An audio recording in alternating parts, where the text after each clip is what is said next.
Subscribe now and press the bell icon. Never miss an update. नमस्कार साथियों, स्वागत करता हूं सबका इस YouTube चैनल पर जिसका नाम है स्टडी विद पीएन लोधा। मित्रों, रीट शिक्षक भर्ती हेतु मनोविज्ञान का मॉडल पेपर नंबर 11 आज आपके लिए लेकर आया हूं। जो 12th क्लास की जो आरबीएससी की साइकोलॉजी की बुक है उससे ये संपूर्ण प्रश्न आपको देखने को मिलेंगे। तो साथियों, वीडियो को पूरा देखिएगा, बहुत ही अच्छे और नए क्वेश्चन आपको देखने को यहाँ पर मिलने वाले हैं। अगर आपको इसकी पीडीएफ लेनी है तो आप मेरे टेलीग्राम चैनल पर ज्वाइन कीजिएगा। मेरा टेलीग्राम चैनल है स्टडी विद पीएन लोधा के नाम से, वहाँ से आप पीडीएफ निःशुल्क प्राप्त कर सकते हो। तो चलिए वीडियो को शुरू करते हैं मित्रों। प्रतिबद्धता, कठिन परिश्रम, धैर्य, लक्ष्य निर्धारित व्यवहार किसके अंतर्गत आता है? संज्ञानात्मक क्षमता के, सांवेगिक क्षमता के, सामाजिक क्षमता के और उद्यमी क्षमता के। देखिए, प्रतिबद्धता किसी भी कार्य के प्रति, कठिन परिश्रम, धैर्य, लक्ष्य निर्धारित व्यवहार, ये सभी चीज़ें मित्रों ये आपके आ जाती है उद्यमी क्षमता के अंतर्गत। किसके अंतर्गत आती है? उद्यमी क्षमता के। प्रतिबद्धता, कठिन परिश्रम, धैर्य, लक्ष्य निर्धारित व्यवहार उद्यमी क्षमता के अंतर्गत आती है। तो आता है आपका यहाँ पर चौथा विकल्प सही है प्रश्न संख्या 1 में। नेक्स्ट दूसरा क्वेश्चन देखते हैं साथियों। वह बुद्धि जिसमें व्यक्ति अन्य व्यक्तियों को समझता है और उनके साथ कुशलता से व्यवहार करता है कहलाती है सामाजिक बुद्धि, मूर्त बुद्धि, अमूर्त बुद्धि और उपरोक्त सभी। तो प्रश्न क्या पूछ रहा है? जिसमें व्यक्ति अन्य व्यक्तियों को भी समझ रहा है और कुशलता के साथ व्यवहार कर रहा है, तो फिर उसको कहा जाता है सामाजिक बुद्धि। क्या कहा जाता है उसको? सामाजिक बुद्धि कहा जाता है साथियों। आपका जो प्रथम विकल्प है इसमें वो सही आंसर रहेगा, क्योंकि सामाजिक बुद्धि में क्या होता है, जिस व्यक्ति के पास सामाजिक बुद्धि की अधिकता होती है वो समाज में श्रेष्ठ भी होता है, अन्य व्यक्तियों को समझकर उनके साथ कुशलता से व्यवहार करता है, प्रसिद्ध भी होता है साथियों। ऐसे लोग ही समाज में प्रसिद्ध होते हैं। तो सामाजिक बुद्धि होती है उनमें ज़्यादा। आपका प्रथम विकल्प सही है। प्रश्न 3 पे आते हैं।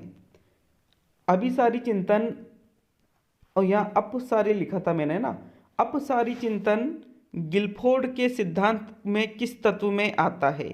कंटेंट, ऑपरेशन, प्रोडक्ट और इनमें से कोई नहीं। तो साथियों, अभिसारी चिंतन, अपसारी चिंतन, ये दोनों ही चीज़ें ऑपरेशन में आ जाती है। ऑपरेशन का मतलब गिलफोर्ड के सिद्धांत में क्या होता है? संक्रिया। ऑपरेशन का मतलब क्या होता है साथियों? संक्रिया होता है। और कंटेंट का मतलब क्या होता है? विषय वस्तु होता है। और प्रोडक्ट का मतलब क्या होता है? उत्पाद होता है। तो आपका दूसरा विकल्प सही रहेगा प्रश्न संख्या 3 में। ठीक है, अभिसारी चिंतन, अपसारी चिंतन, ये चीज़ें ऑपरेशन के अंतर्गत ही आ जाती हैं।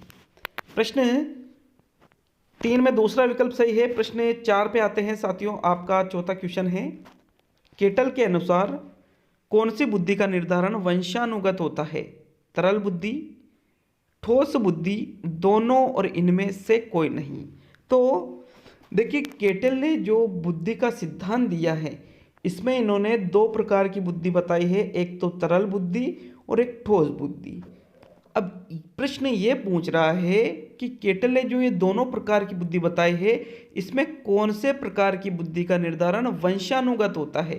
तो साथियों, केटल ने बताया है कि जो तरल बुद्धि होती है उसका निर्धारण वंशानुगत होता है, मतलब वंशानुक्रम से ही उसका निर्धारण हो जाता है।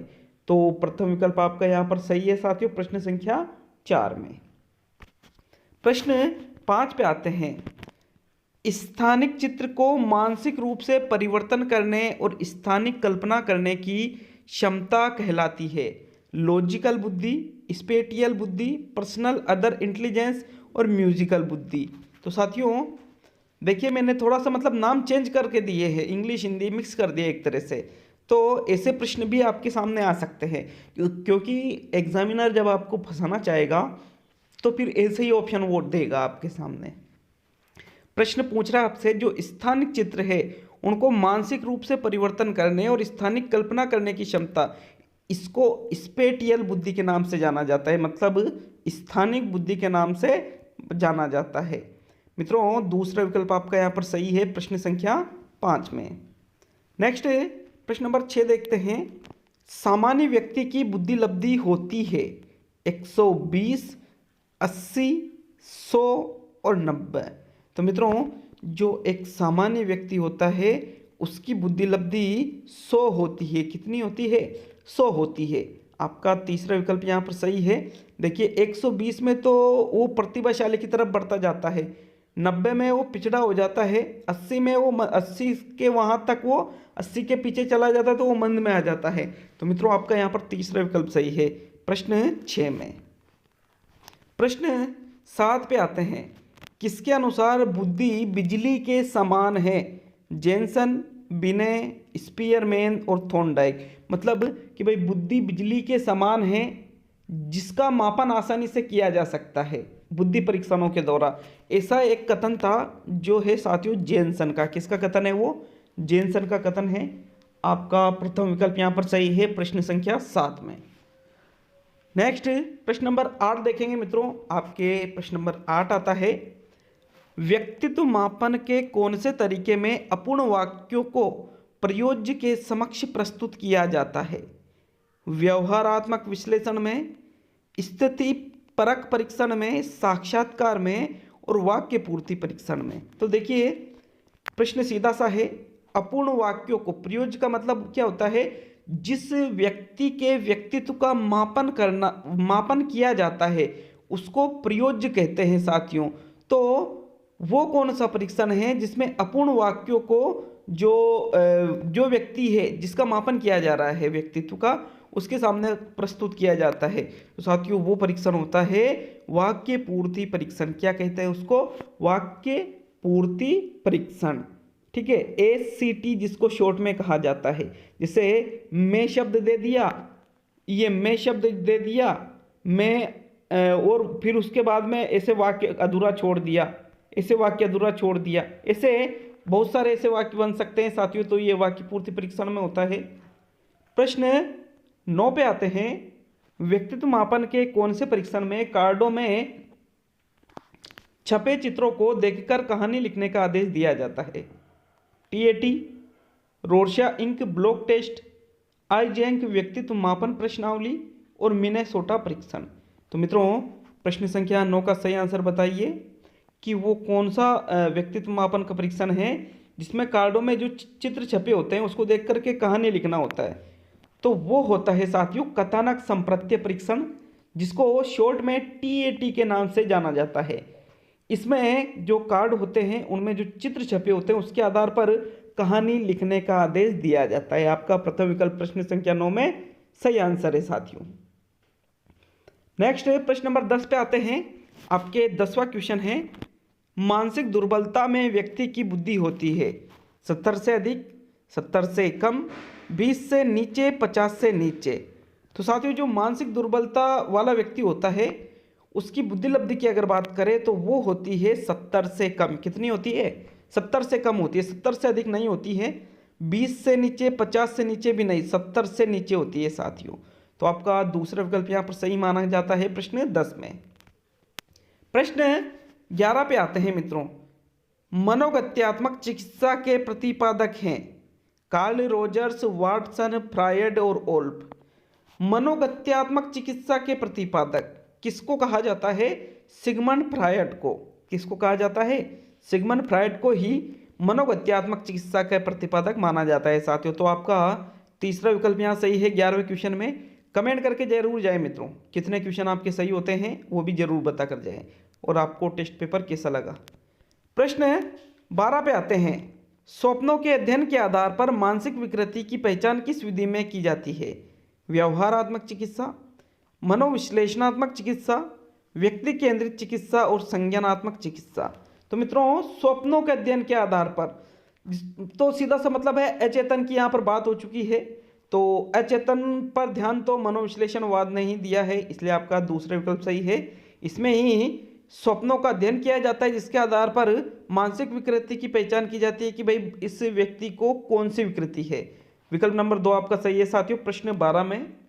प्रश्न 13 की ओर बढ़ते हैं। समूह निर्माण की अंतिम अवस्था होती है झंझावत अवस्था, प्रतिमान अवस्था, समापन अवस्था, निष्पादन अवस्था। अंतिम अवस्था, देखिए समूह निर्माण की जो अंतिम अवस्था, फाइनल अवस्था, जो लास्ट अवस्था होती है वो होती है समापन। क्योंकि समापन अवस्था में क्या होता है, जो समूह के लक्ष्य या उद्देश्य होते हैं वो पूर्ण हो जाते हैं और समूह समाप्त हो जाता है। तो आपका तीसरा विकल्प यहाँ पर सही रहेगा प्रश्न संख्या 13 में।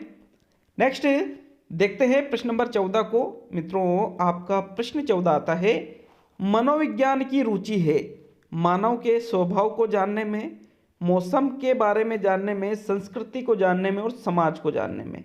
तो मित्रों बड़ा ही इजी क्वेश्चन है। क्या है, मनोविज्ञान की रुचि किस में, मतलब मनोविज्ञान की सबसे ज़्यादा रुचि है मानव के स्वभाव को जानने में। मनोविज्ञान में यही तो होता है साथियों। प्रथम विकल्प आपका सही है प्रश्न संख्या 14 में।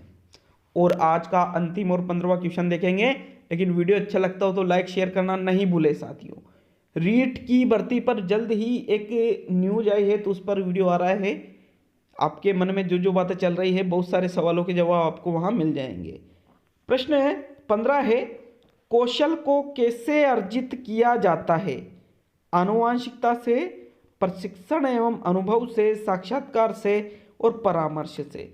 तो साथियों कौशल को प्रशिक्षण एवं अनुभव से अर्जित किया जाता है। किससे अर्जित करते हैं? कौशल एवं प्रशिक्षण एवं अनुभव से कौशल को अर्जित किया जाता है। व्यक्ति किसी भी चीज में कौशल कब होता है? जब प्रशिक्षण लेता है, जब वो अपने अनुभव उसमें मतलब उन चीजों का अनुभव करता है, तभी वो उस चीज में वो कौशल अर्जित करता है। तो आपका दूसरा विकल्प सही है प्रश्न 15 में। तो ये आज के 15 क्वेश्चन थे साथियों आरबीएससी 12th साइकोलॉजी की बुक से।